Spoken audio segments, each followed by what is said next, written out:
പിതാവിന്റെയും പുത്രന്റെയും പരിശുദ്ധാത്മാവിന്റെയും നാമത്തിൽ ആമേൻ. എൻ്റെ കർത്താവിന്റെ ഉന്നതമായ നാമത്തിൽ സഭയുടെ അധികാരത്തിൽ കുരിശിന്റെ അടയാളത്തിൽ ദൈവത്തിന്റെ ശക്തിയാൽ 39-40 വർഷം ഞാൻ അർപ്പിച്ച കൃപാനയുടെ യോഗ്യതയാൽ കൃപാസ്ഥാനത്താറെ ജീവനോടെ പ്രത്യക്ഷപ്പെട്ട പരിശുദ്ധ അമ്മയുടെ മാധ്യസ്ഥത്തിലെ ഞാൻ ഓരോ കുടുംബത്തെ ആശ്രയിച്ച് പ്രാർത്ഥിക്കുന്നു. ദൈവത്തിലെ നിന്റെ കയ്യിരിക്കുന്ന എല്ലാ വസ്തുക്കളുടെ പ്രമാണങ്ങൾ കയ്യിലുണ്ടെങ്കിൽ എടുക്കുക, സർട്ടിഫിക്കറ്റ് ഉണ്ടെങ്കിൽ എടുക്കുക, എവിടെയെങ്കിലും കൊടുക്കാനുള്ള ആപ്ലിക്കേഷൻസ് ഉണ്ടെങ്കിൽ എടുക്കുക.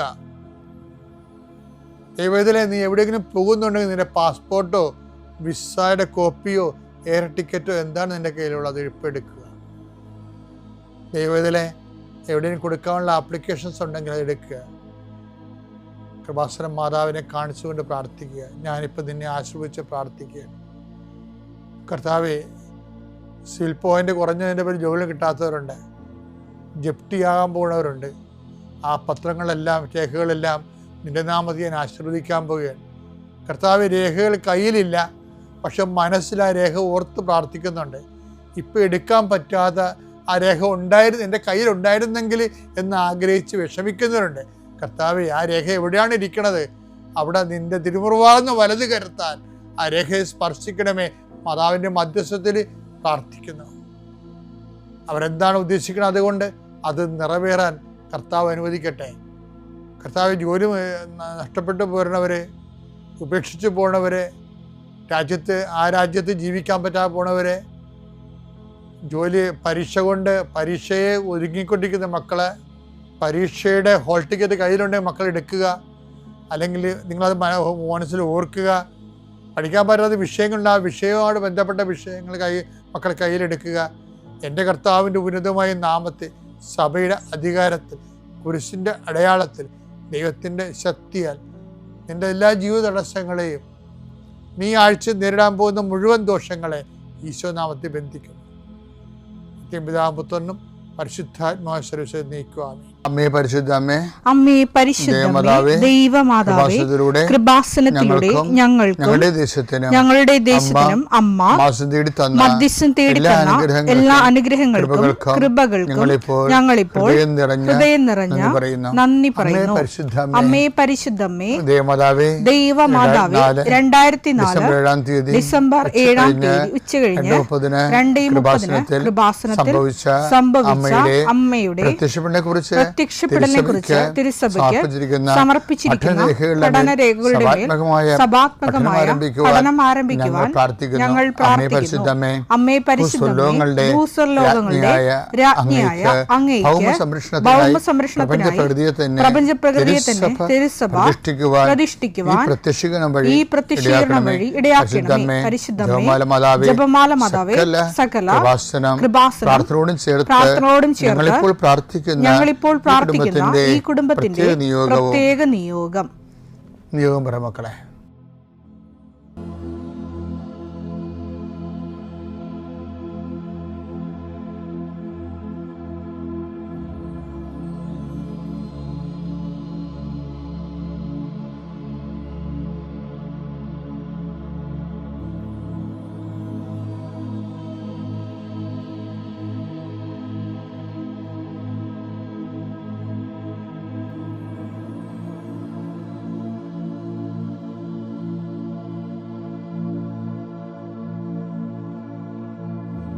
അമ്മയുടെ പ്രത്യക്ഷീകരണത്തിന്റെ ഈ അനുഗ്രഹവേളയിൽ ഞങ്ങൾക്ക് സാധിച്ചു തരുവാൻ കനിയണമേ. ആമേൻ. എൻ്റെ പ്രിയപ്പെട്ടവരെ, ഞാൻ ഇന്നലെ നിങ്ങളോട് പറഞ്ഞില്ലേ, ഒരു കാര്യം നമുക്ക് ചെയ്യാൻ പറ്റാതെ ഇടം വരുമ്പോൾ അതിൻ്റെ അർത്ഥം എന്താണ്? അത് നമ്മൾ ചെയ്യാനുള്ളതല്ല, അത് ദൈവം ചെയ്യാനുള്ളതാണ്. അതുകൊണ്ട് അമ്മയും വിളിച്ചുകൊണ്ട് ദിവ്യകാരുണ്യത്തിൽ പോകണമെന്നല്ല ഇന്നലെ പറഞ്ഞത്. ഇനി ഈശോ ഇങ്ങനെയുള്ള എടുത്താൽ പൊങ്ങാത്ത കാര്യം എങ്ങനെ ചെയ്യണമെന്ന് ഈശോ പറയുന്നുണ്ട്. അതെന്താണ്? അപ്പനെ കൊണ്ട് ജയിക്കണമെന്ന് ഈശോ പറയണത്. എടുത്താൽ പൊങ്ങാത്ത കാര്യം അതുപോലെ വലിയ കാര്യങ്ങളില്ലേ, അതെന്ത് ചെയ്യണം? അത് അപ്പനെ കൂടി അതിൻ്റെ അകത്ത് കൂട്ടി ഇറക്കണമെന്ന്. യോഹന്നാൻ 14:10 ഞാൻ പിതാവിലും പിതാവ് എന്നിലുമാണെന്ന് നീ വിശ്വസിക്കുന്നില്ലേ? നീ വിശ്വസിക്കുന്നില്ലേ? ഞാൻ നിങ്ങളോട് പറയുന്ന വാക്കുകൾ സ്വമേധയാ പറയുന്നതല്ല, പ്രത്യുത എന്നിൽ വസിക്കുന്ന പിതാവ് തന്റെ പ്രവൃത്തികൾ ചെയ്യുക. ഇതൊരു ഭയങ്കര രസമുള്ളൊരു ഇക്വേഷനാണ്. അതായത് നമ്മൾക്ക് ഒരു കാര്യം എടുത്താൽ പൊങ്ങാതെ വന്നാൽ നമ്മൾ തന്നെ അതിൻ്റെ അകത്ത് കഷ്ടപ്പെട്ട് എടുക്കണമെന്നല്ല. അതിനർത്ഥം ദൈവത്തെ ആ ലിഫ്റ്റിങ്ങിൽ പങ്കാളിയാക്കണമെന്നാണ്. അപ്പം ചില കാര്യങ്ങൾ മനുഷ്യന് എന്തും ചെയ്യാൻ പറ്റുമെന്നുള്ളതാണ് എനിക്ക് മനസ്സിലായത്. ഞാൻ ഓർക്കുകയെ, ഈ ഫ്രാൻസിസ് അസീസിയൊക്കെ ഇല്ലേ, 45 വർഷമേ ജീവിച്ചിട്ടുള്ളൂ. ആ ഫ്രാൻസിസ് സേവിയർ 45 വർഷമേ ജീവിച്ചിട്ടുള്ളൂ. ഈ രണ്ട് കക്ഷികളും അവരുടെയൊക്കെ പേരിൽ ഇന്നും എന്തുമാത്രം അത്ഭുതങ്ങളും എന്തുമാത്രം സഭാപ്രവർത്തനങ്ങളാണ് നടക്കുന്നത്. അവരാണ് ചെയ്യണത്, അതല്ല. അവരിൽ ക്രിസ്തു വഹിച്ചുകൊണ്ട് ക്രിസ്തു ചെയ്യുന്ന കാര്യങ്ങളാണ്. ഇതിലെ കുറച്ച് മരിക്കുമ്പോൾ 24 വയസ്സേ ഉള്ളൂ. ഇപ്പം നമുക്ക് കാർലോ അക്വിറ്റസ് ദിവ്യകാരുണ്യത്തിൻ്റെ സ്വന്തം വിശുദ്ധനാണ്. അപ്പം അവരെന്താ ചെയ്തിരുന്നത്? എൻ്റെ ദൈവത്തിലെ ഇങ്ങനെ 60 കൊല്ലമേ 90 കൊല്ലമേ വിശ്വാസിയായി ജീവിക്കണമല്ല. അക്വിറ്റസിനൊക്കെ പോലെയൊക്കെ 15 കൊല്ലം ജീവിച്ചാൽ മതി. അത് അക്വിറ്റസൊക്കെ ഉയർത്തുന്ന ആവേശം എന്നുകൊണ്ട് നിസ്സാര ആവേശമല്ല, വെറും 15 കൊല്ലം ജീവിച്ചാൽ മതി. പക്ഷെ ജീവിക്കുമ്പോൾ അത് ഒന്നൊന്നര ജീവിതമായിരിക്കണം. അവരൊക്കെ വിശ്വാസം ഉറക്കണമെങ്കിലേ, എനിക്ക് അക്വിറ്റസിനൊക്കെ വേണ്ട 6ാമത്തെ വയസ്സിൽ തന്നെ വിശ്വാസം ഉറച്ച ആൾക്കാർ. അവരതല്ലേ എല്ലാ നിമിഷവും ഈ ദിവ്യകാരുണ്യത്തിനെ കുറിച്ച് ചിന്തിക്കുകയും ആലോചിക്കുകയും ദിവ്യകാരുണ്യം തലക്കടിക്കുകയും അതനുസരിച്ച് അതിൻ്റെ പുകഴ്ചയ്ക്ക് വേണ്ടി പ്രവർത്തിക്കുകയും പ്രാർത്ഥിക്കുകയൊക്കെ ചെയ്തുകൊണ്ട് കർത്താവിൻ്റെ കൂടെ ജീവിക്കുകയാണ്. അപ്പോൾ എന്താണ്? അവരിലൂടെ കർത്താവ് പ്രവർത്തിക്കുക. ഈശോ അങ്ങനെ പറഞ്ഞിട്ടുണ്ട്, നിങ്ങൾ എൻ്റെ കൽപ്പന പാലിച്ച് എന്നിൽ വസിക്കുന്ന പോലെ, അല്ലേ? സുഭാഷിതം 13:22. ഉത്തമനായ മനുഷ്യൻ തൻ്റെ അവകാശം തലമുറകളിലേക്ക് കൈമാറുന്നു. ഈ അവർ ജീവിച്ചിരുന്ന കാലത്ത് അവരിലൂടെ ഈശോ എന്താ പറഞ്ഞത്? ഞാൻ എൻ്റെ പിതാവിൻ്റെ കൽപ്പനകൾ പാലിച്ച് അവിടുത്തെ സ്നേഹത്തിൽ വസിക്കുന്ന പോലെ എൻ്റെ കൽപ്പനകൾ പാലിച്ചാൽ നിങ്ങളും എൻ്റെ സ്നേഹത്തിൽ വസിക്കും. കഴിഞ്ഞ ദിവസം നമ്മൾ കണ്ടതാണിത്. ഇനി യോഹന്നാൻ 15:7 വായിച്ചേ. നിങ്ങൾ എന്നെ വസിക്കുകയും എൻ്റെ വാക്കുകൾ നിങ്ങളിൽ നിലനിൽക്കുകയും ചെയ്യുന്നെങ്കിൽ ഇഷ്ടമുള്ളത് ചോദിക്കാം, നിങ്ങൾക്ക് ലഭിക്കും. അപ്പൊ എന്തും ചോദിക്കാന്നൊരു അർത്ഥം. അപ്പൊ എന്ന് വെച്ച് കഴിഞ്ഞാൽ വിഷയം എന്ന് വെച്ച് കഴിഞ്ഞാല് 14:10 വരുമ്പോ ഇത് ഇതെല്ലാം യോഹന്നാൻ 15:10 15:7 പൂർണ്ണമാകണത് 14:10 തോന്നുന്നത്. എന്താ വെച്ചാൽ ഞാൻ എൻ്റെ പിതാവിൻ്റെ കൽപ്പന പാലിച്ചു. ഇത് ഉടമ്പടിയാണ് ഈ പറഞ്ഞത് കേട്ടോ. ഉടമ്പടി അതല്ലേ? പിതാവിൻ്റെ കൽപ്പന പാലിച്ച് പുത്രൻ ജീവിക്കുന്നു, പുത്രൻ്റെ കൽപ്പന പാലിച്ച് സഭ ജീവിക്കുന്നു, അതല്ലേ ഉടമ്പടി. അപ്പം ആ ഉടമ്പടിയിൽ എന്താ? ആ ഉടമ്പടിയുടെ റിസൾട്ട് എന്താണ്? ഞാൻ പിതാവിലും പിതാവ് എന്നിലുമാണെന്ന് നീ വിശ്വസിക്കുന്നില്ലേ? ഞാൻ നിങ്ങളോട് പറയുന്ന വാക്കുകൾ സ്വമേധയാ പറയുന്നതല്ല, പ്രത്യുത എന്നിൽ വസിക്കുന്ന പിതാവ് തന്റെ പ്രവൃത്തികൾ ചെയ്യുകയാണ്. അത് വലിയ പ്രവൃത്തികളാണത്. അപ്പൊ അത് നമ്മളെങ്ങനെ ചെയ്യും? നമ്മൾ എന്താ ചെയ്യാന്ന് പറഞ്ഞിട്ടല്ല, നമ്മൾ ചെയ്യേണ്ട കാര്യം പോലും ഇല്ല. എന്താ കാര്യം? ഈശോ അതിൻ്റെ രീതി അനുസരിച്ച് നമ്മൾ ഉടമ്പടിയിൽ പെർഫെക്റ്റായി കഴിയുമ്പോൾ ദൈവം നമ്മൾ വസിച്ചുകൊണ്ട് ദൈവത്തിൻ്റെ പ്രവർത്തികൾ ചെയ്യും, ദൈവത്തിൻ്റെ റേഞ്ചിൽ ചെയ്യും. അപ്പം അതുകൊണ്ട് എപ്പോഴും നമ്മൾ ശ്രദ്ധിക്കേണ്ട കാര്യം, എല്ലാ പ്രവർത്തനങ്ങൾക്കും ഒരു ലിഫ്റ്റിംഗ് ഉണ്ട്. നമ്മൾ ഉടമ്പടി സത്യസന്ധരാണ് ദൈവത്തിന് തോന്നിയാൽ ദൈവം തന്നെയായിരിക്കും നമുക്ക് വേണ്ടി ചെയ്തിട്ട് അത് നമ്മുടെ അക്കൗണ്ടിലാക്കി തരും. അങ്ങനെയാണ് നമ്മൾ വലിയ വലിയ കാര്യങ്ങളിലേക്ക് ദൈവത്തിന് വേണ്ടി ഇവിടെ പൂർത്തിയാക്കുന്നത്. നിങ്ങൾ വലിയ കാര്യങ്ങൾ വിശ്വാസ പ്രമാണം.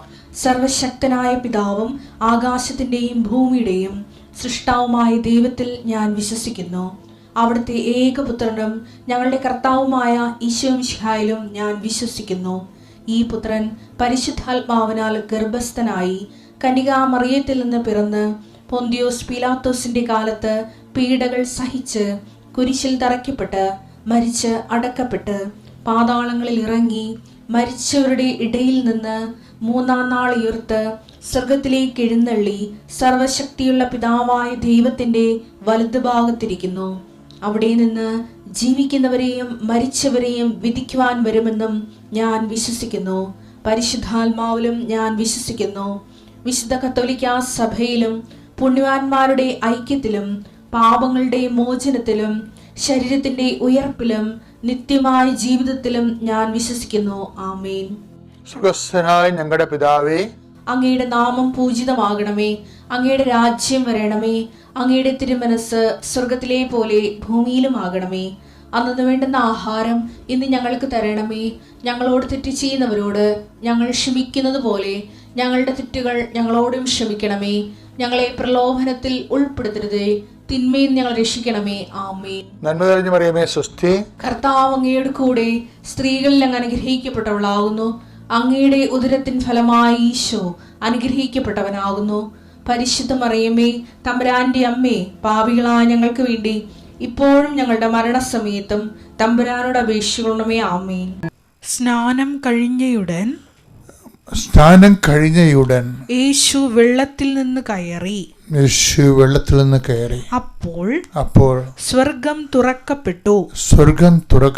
ദൈവാത്മാവ് പ്രാവിന്റെ രൂപത്തിൽ തന്റെ മേൽ ഇറങ്ങി വരുന്നത് അവൻ കണ്ടു. ഇവൻ എന്റെ പ്രിയപുത്രൻ, ഇവനിൽ ഞാൻ പ്രസാദിച്ചിരിക്കുന്നു എന്ന് ഒരു സ്വരം സ്വർഗത്തിൽ നിന്ന് കേട്ടു. ഇതാണ് ഈശോയ്ക്ക് കിട്ടിയ സ്റ്റാറ്റസ്. എന്താണത്? പദവി എന്താണ്? ഇവൻ എൻ്റെ, this is my beloved sun. ഇപ്പം സ്റ്റാറ്റസ് ഡിക്ലെയർ ചെയ്ത് ഡിഫൈനായി അല്ലേ? ഇനി മരുഭൂമി എന്താ? ഇനി നേരെ ഈശോനെ മരുഭൂമിയിലേക്ക് കൊണ്ടുപോകണ കാണാം. നമ്മുടെ ജീവിതമായിട്ട് കൂട്ടിച്ച് വായിക്കണം കേട്ടോ. ഇത് നമ്മൾ പലപ്പോഴും ജീവിക്കുന്ന ജീവിതം ആധ്യാത്മിക ജീവിതമല്ല, ഭക്ത ജീവിതമാണ്. ഭക്ത ജീവിതം ആർക്ക് വേണം? നമ്മളെല്ലാം ജീവിച്ചു കൊണ്ട ജീവിതം ഉണ്ടല്ല, ഭക്ത ജീവിതമാണ്. ഭക്ത ജീവിതവും ബൈബിൾ ജീവിതവും തമ്മിൽ ചില സമയത്ത് സമാന്തര രേഖയായി പോകുന്നുണ്ട്. അതുകൊണ്ട് ഈ മനുഷ്യൻ ഗതി പിടിക്കാത്തതിൻ്റെ കാരണം എന്താ കാര്യം വെച്ച് കഴിഞ്ഞാൽ ഇത് അക്സെപ്റ്റ് ചെയ്യാൻ നമ്മൾ തയ്യാറാകണം. ഇപ്പം ഭക്തിയുടെ കൊടുമുടിയിൽ നിന്ന് ഈശോ ഇറങ്ങി എങ്ങോട്ടാണ് പോണത്? ആത്മാവിനെ മരുഭൂമിയിലേക്ക് കൂട്ടിക്കൊണ്ടുപോകും. അപ്പോൾ അവൻ്റെ ഈ സ്റ്റാറ്റസ് എന്താണ്? ബിലവഡ് സണ്ണാണ്. ഈ ബിലവഡ് സൺ ആരുടെ ബിലവഡ് സണ്ണാണ്? ദിസ് ഈസ് മൈ ബിലവഡ് സണ്ണാണ്. പിതാവായ ദൈവത്തിൻ്റെ സ്വന്തം പുന്നോമന മകന്. അതാണ് സ്റ്റാറ്റസ്. ഇനി മരുഭൂമി എക്സ്പീരിയൻസ് വരുമ്പോൾ ഇപ്പം ഈ എക്സ്പീരിയൻസ് എന്ത് എക്സ്പീരിയൻസാണ്? ദൈവം നമ്മുടെ പിതാവാണ്. നമ്മളെ ദൈവത്തിന് മഹത്വവും അതുപോലെ തന്നെ നമ്മൾക്ക് ദൈവം അംഗീകാരമൊക്കെ നൽകിക്കൊണ്ടിരിക്കുന്ന ഒരു വലിയ പശ്ചാത്തലപ്പുറങ്ങളിലാണ് നമ്മൾ നിൽക്കുന്നത്. നിശ്ചയമായ ജലാശയത്തിൽ നമ്മൾ നിൽക്കുകയാണ്. ഓളവും കുടിച്ച് വിശ്രമിച്ച് നിൽക്കണേ. ഇവിടുന്ന് നേരെ കാലാവസ്ഥ ഭേദത്തിലേക്ക് വരും. പിന്നെ എങ്ങോട്ടാണ് പോണത്? മരുഭൂമിയിലേക്ക്. ഈ മരുഭൂമി കൊണ്ടുപോകുമ്പോൾ നമുക്കുണ്ടാവുന്ന ഒരു ബോധമുണ്ട്. എന്താ കാര്യം? ലൂക്കാ 4:1 യേശു പരിശുദ്ധാത്മാവ് നിറഞ്ഞവനായി ജോർദാനിൽ നിന്ന് മടങ്ങി. അതായത് ഈ ജോർദാനിൻ്റെ എല്ലാ സർവസമ്പദ് സമൃദ്ധിയിൽ നിന്നും മടങ്ങുകയാണ്. എപ്പോഴായാലും മടങ്ങേണ്ടി വരും മക്കളെ. ദൈവ പൈതലാണ് നീ. ജോബ് മടങ്ങിയത് കണ്ടില്ലേ? ഇപ്പം ഈശോയും മടങ്ങുകയാണ് ശരിക്കും. അതായത് എപ്പോഴും സന്തോഷത്തിൻ്റെ ഒരു കാലഘട്ടം വന്നാൽ നമ്മുടെ മനസ്സിന് ആദ്യമേ ഉണ്ടാകണം ഇവിടുന്ന് മടങ്ങേണ്ടി വരുമെന്ന്. ആൾക്കാരെന്തിനാണ് ഇങ്ങനെ ഭക്തിയും പ്രാർത്ഥനയും കാണിക്കുന്നത്? മടങ്ങാതിരിക്കാൻ വേണ്ടിയാണ്. മനസ്സിലായില്ലേ? ശരിയല്ലേ? അതായത് നമുക്ക് പണിയുണ്ടാക്കല്ലേ, പണി വരല്ലാതിരിക്കുന്നത്. പക്ഷേ ദൈവപൈതലാണെങ്കിൽ ഈ ബൈബിളിലെ നിർഭയത്വം എന്താണ്? ബൈബിളിലെ നിർഭയത്വം എന്ന് പറയുന്നത് വിൽ ഓഫ് ഗോഡ് സ്വീകരിക്കാനുള്ള കഴിവിനാണ് നിർഭയത്വം എന്ന് പറയുന്നത്. അല്ലാതെ ഇടിവെട്ടും പാമ്പ് കഴിയുമൊന്നുമല്ല. ബൈബിളിലെ നിർഭയത്വം എന്ന് പറഞ്ഞാൽ എന്താണ്? വിൽ ഓഫ് ഗോഡ് കാലാവസ്ഥ ഭേദങ്ങളോടുകൂടി അക്സെപ്റ്റ് ചെയ്യാനുള്ള കഴിവിനാണ് ബൈബിൾ നിർഭയത്വം എന്ന് പറയുന്നത്. എന്താ കാര്യം? ഈ നിർഭയത്വത്തിൻ്റെ കൂടെ വേറൊരു സാധനം വരുന്നുണ്ട്. Fear not, the kingdom of God is at hand. അതായത് തമ്മിൽ യോജിച്ചാൽ പോണത്. വിൽ ഓഫ് ഗോഡ് വരുമ്പോൾ ഇപ്പം ഈശോ ആത്മാവ് അവനെ, വിൽ ഓഫ് ഗോഡാണത്. വായിച്ച ഭാഗം ആത്മാവ് അവനെ മരുഭൂമിയിലേക്ക് നയിച്ചു. ഒന്ന് പറഞ്ഞ മക്കളും, ആത്മാവ് അവനെ മരുഭൂമിയിലേക്ക് നയിച്ചു. അപ്പൊ ഒരു ദൈവ പൈതലാകുമ്പോൾ സ്വാഭാവികമായിട്ടും മരുഭൂമിയാണെങ്കിലും നയിക്കണ ദൈവമാണെന്നൊരു ബോധം ഉണ്ടാകണം. ഇപ്പം കടമാണ്, രോഗമാണ്, ഭർത്താവ് എന്നോട് സംശയമാണ്, എൻ്റെ മക്കളുടെ മുമ്പിൽ എനിക്ക് വരയില്ല എന്നൊക്കെ പറയാം നമുക്ക്. അപ്പോഴും ഓർക്കണം ദൈവവേദനെ, നീ പതറരുത്, ഭയപ്പെടുകയും ചെയ്യരുത്. എന്താണ്? നയിക്കണത് ദൈവമാണെന്നുള്ള ബോധം ഉണ്ടാകണം. ആത്മാവ് അവനെ എങ്ങോട്ട് നയിച്ചു? ആത്മാവ് പണ്ടിവനെ നയിച്ചു. എങ്ങോട്ടാണ് നയിച്ചത്? ജോർദാൻ നദിയിലേക്ക്, നിശ്ചലമായ ജലാശയത്തിലേക്ക് നയിച്ച അതേ ആത്മാവ് തന്നെ ഒന്നുറങ്ങി എഴുന്നേറ്റപ്പോൾ കാലാവസ്ഥ മാറി. എന്താണ്? ആത്മാവ് അവനെ മരുഭൂമിയിലേക്ക് നയിച്ചു. ഇതേ ആത്മാവ് തന്നെ. ഇത് അക്സെപ്റ്റ് ചെയ്യാൻ പറ്റുന്നില്ല. ഇത് അക്സെപ്റ്റ് ചെയ്യണമെങ്കിൽ മിനിമം ധൈര്യം വേണം. കാര്യം നമുക്കിത് must we not take sorrow too. അതാണ് നമ്മൾ കഴിഞ്ഞ ദിവസങ്ങളിലെല്ലാം ഈ ദിവസങ്ങളെല്ലാം കണ്ടുകൊണ്ടിരിക്കുന്നത്, ഇപ്പോൾ പറഞ്ഞുകൊണ്ടിരിക്കുന്നത് തന്നെയാണ്. അതായത് ഇതെല്ലാം കണക്റ്റഡാണ്. ഇതെല്ലാം വെച്ചാൽ നമ്മൾക്ക് ഇനി ഈശോ മരുഭൂമിയിൽ ചെല്ലുമ്പോഴെന്താ സംഭവിക്കണത്? മരുഭൂമി ചെല്ലുമ്പോൾ നമുക്ക് പ്രതീക്ഷിക്കാവുന്നതെല്ലാം സംഭവിക്കുന്നുണ്ട് അവിടെ. എന്താ കാരണത്? മരുഭൂമിയിൽ ചെല്ലുമ്പോൾ സംഭവിക്കുന്നത് എന്താണ്? പരീക്ഷണങ്ങളാണ് വരണത്. പിന്നെ മരുഭൂമി എന്ന് പറഞ്ഞാൽ പിന്നീട് വചനം ഞാൻ ഓർത്തില്ല ഈ ബൈബിൾ ഇത്രയും ഡെപ്താണെന്നറിയത്തില്ല. വിലാപങ്ങളുടെ പുസ്തകത്തിലൊക്കെ കണ്ടില്ലേ, 3:22 ഓരോ ദിവസവും കർത്താവ് പുതിയ സ്നേഹമെന്ന് പറയരുത്. ഇതുപോലെയാണ് പുതിയ സ്നേഹവും പുതിയ സംഭാഷണവും. ഒരേ വചനം തന്നെ ആയിരിക്കും, പക്ഷേ ഓരോ ദിവസവും കർത്താവ് വ്യത്യസ്തങ്ങളായ വചനത്തിന് പ്രത്യേകമായ കമ്മ്യൂണിക്കേഷൻ മോഡ് തരും. ഓരോരോ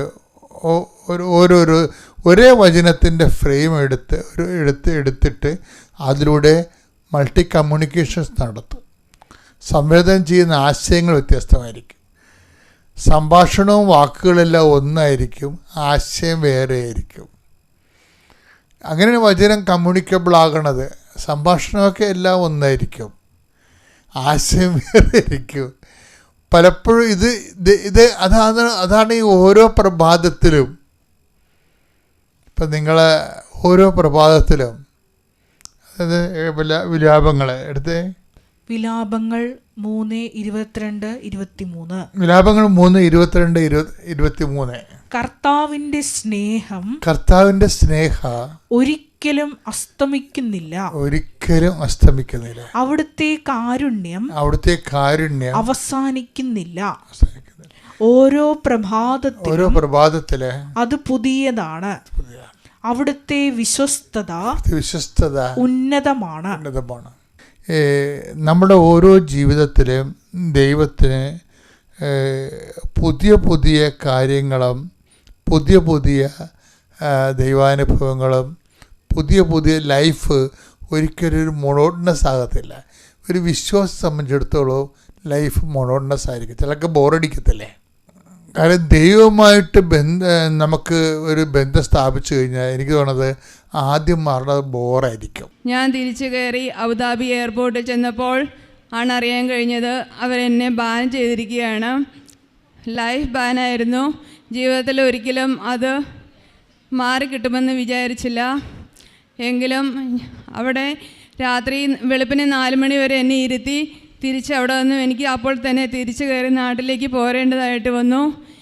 ഇവിടെ വന്ന് അപ്പോഴൊക്കെ എൻ്റെ മനസ്സിലിരുന്ന് ആരോ പറയുന്നുണ്ടായിരുന്നു, പോകുന്നതിന് മുന്നേ നീ ഇപ്പോൾ പോകണ്ട, ഉടമ്പടി പുതുക്കിയിട്ട് പോയാൽ മതിയെന്ന്. എങ്കിലും ജോലി ചെയ്യാമെന്നുള്ള ആ ഒരു സന്തോഷത്തിൽ ഞാൻ കയറിപ്പോയതാണ്. പിന്നീട് ഇവിടെ വന്ന് തിരിച്ചു വന്നതിന് ശേഷം ജൂൺ 1-ാം തീയതി വന്ന് ഞാൻ ഉടമ്പടി പുതുക്കി. അതിനു മുന്നേ ഞാൻ ഇങ്ങോട്ട് വരുന്നതിന് മുന്നേ എൻ്റെ ഒരു സുഹൃത്തിനോട് പറഞ്ഞിരുന്നു എൻ്റെ റിപ്പോർട്ടുകളെക്കുറിച്ചൊന്ന് അന്വേഷിക്കണമെന്ന് അവിടെ.